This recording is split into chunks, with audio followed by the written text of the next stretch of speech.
this one activity, you love doing it in Rio, so you'll get the most beautiful view of the city. I'm talking about the hike of the Morro Dois Irmaos. You have a 360 view with Rio literally below your feet, and you'll get the best Insta profile after that. But to arrive there, you'll have to ride a motorbike in a favela controlled by drug cartels, hike in a jungle, and then you'll have the view. Know every classic tourist doing it, so you test the real Carioca vibe by doing this one. So the first step is to get to the favela Vidigal. This time we decided to go by bike from Ipanema. You have a marvelous avenue with a bike lane and the beach on the side. The day was perfect for that. Moreover, the route is very peaceful, and that's a good way to get to know Rio's culture. We biked along the whole bay, going from Ipanema to Leblon, and then we had to pedal uphill, passing by the point of view of Leblon, by the prestigious Sheraton Hotel, and then arriving at the favela.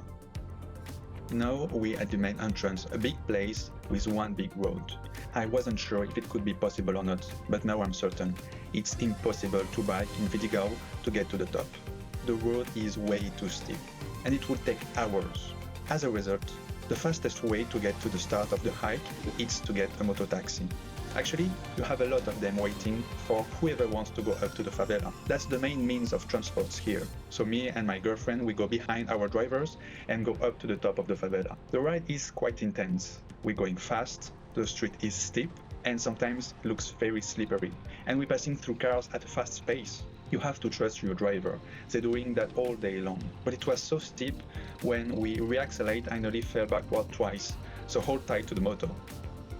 While we were climbing up the streets, suddenly my driver told me to stop filming as we were entering the drug cartel zone. Police are not allowed there anymore, and it's armed group people that kinda own the place. In the blink of an eye, I was seeing armed people in the streets. Not that much, but enough to have this feeling that we've passed from one zone controlled by the police and the government to another one. Fortunately, my driver told me there is nothing to worry about. There is some agreements, and as long as everyone is not bothering the others and respecting some basic rules, everything's fine. At the end of the day, I felt this way. It was fine, and people understand that tourists bring money and that you have tourists if there is no trouble. So, at the end of the day, everything's fine. Well, getting back to our story, we arrived at the start of the hike where you first need to pay for the entrance, 10 reais, for the favela community. This is people from the community that take care of that, and you still see some armed people, which is quite impressive. Anyway, we're finally starting the hike. While the path is well defined at the beginning, it soon transforms into a slippery mud in the dense jungle.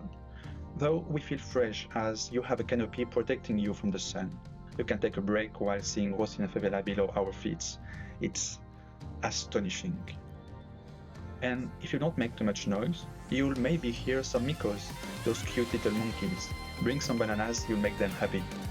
And finally, after 30 minutes biking, riding a moto in a favela, an hour of hiking, we finally arrive at the top of the mountain with the best view of Rio. If you're lucky enough, you'll enjoy this view for yourself.